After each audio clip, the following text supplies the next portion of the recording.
I've always wondered, what's inside a wasp nest? Well, let's begin our dissection at the bottom.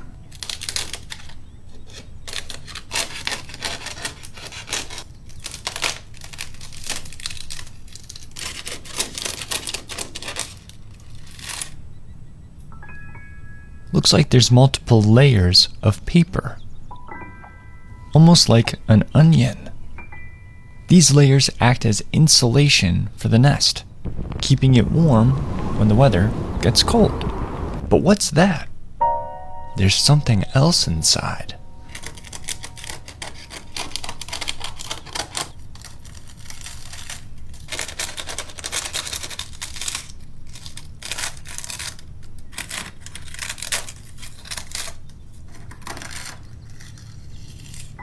Here's our first layers of comb. This is where the wasps develop. Some are trying to emerge. Above the first two tiers of comb, there's a third and a fourth.